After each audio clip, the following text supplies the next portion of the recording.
Hello बच्चों, तो चलिए प्रश्न देखते हैं। और हमारा प्रश्न है, निम्न में से कौन जैव बहुलक नहीं है। ठीक है, पहला विकल्प है प्रोटीन, दूसरा विकल्प है रबर, तीसरा विकल्प है सेल्यूलोज और चौथा विकल्प है आरएनए।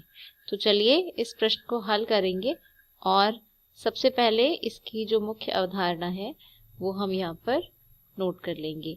तो यह जो प्रश्न है बहुलक से है, तो इसकी मुख्य अवधारणा हम लिख सकते हैं जो कि है बहुलक। अब अगर बहुलक की बात करें तो बहुलक जो होते हैं एकलक की इकाइयों से बने हुए पदार्थ होते हैं। ठीक है, यानी किससे बनते हैं, एकलक से बनते हैं। एकलक जो है छोटे अणु हैं और ये जब छोटे अणु यानी ये छोटी छोटी इकाइयां जब आपस में मिलकर एक बड़ी इकाई बनाते हैं तो उसे ही हम बहुलक कहते हैं। ठीक है, अब तो प्रश्न में हमसे जैव बहुलक के विषय में पूछा गया है।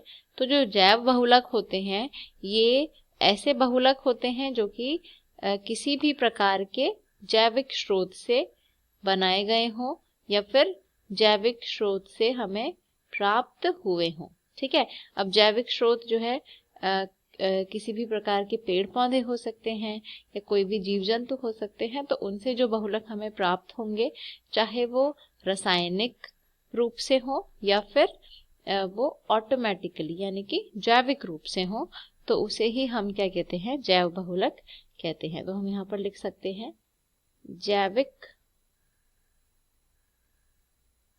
स्रोतों से प्राप्त बहुलक जो होते हैं। ठीक है, जो जैविक स्रोत हमारे कौन हो गए, जैसे पेड़ पौधे,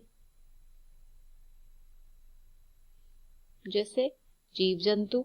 ठीक है, तो इन स्रोतों से जो हमें बहुलक प्राप्त होंगे वो उन्हें ही हम जैव बहुलक कहते हैं।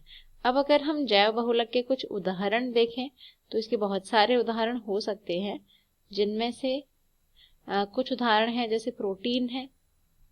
ठीक है, प्रोटीन जो है जैविक है। साथ ही अगर हम बात करें डीएनए, आरएनए, ठीक है, तो प्रश्न में भी हमें आरएनए जो है विकल्प में दिया है, तो यह भी एक क्या है, एक प्रकार का जैव बहुलक है क्योंकि यह जैविक स्रोतों में होता है।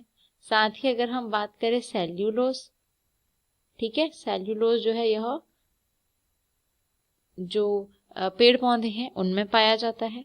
तो ये सभी क्या है, हमारे जैविक स्रोतों में पाए जाने वाले बहुलक हैं, इसीलिए इन्हें हम जैव बहुलक कहते हैं। तो प्रश्न में हमसे पूछा गया था कौन सा जैव बहुलक नहीं है, तो प्रोटीन तो है, दूसरा विकल्प है रबर, यह बिल्कुल नहीं होगा, तीसरा विकल्प है सेलुलोज और चौथा विकल्प है आरएनए। ठीक है, तो बाकी सभी जैव बहुलक हैं, लेकिन जो रबर है यह एक जैव बहुलक नहीं है।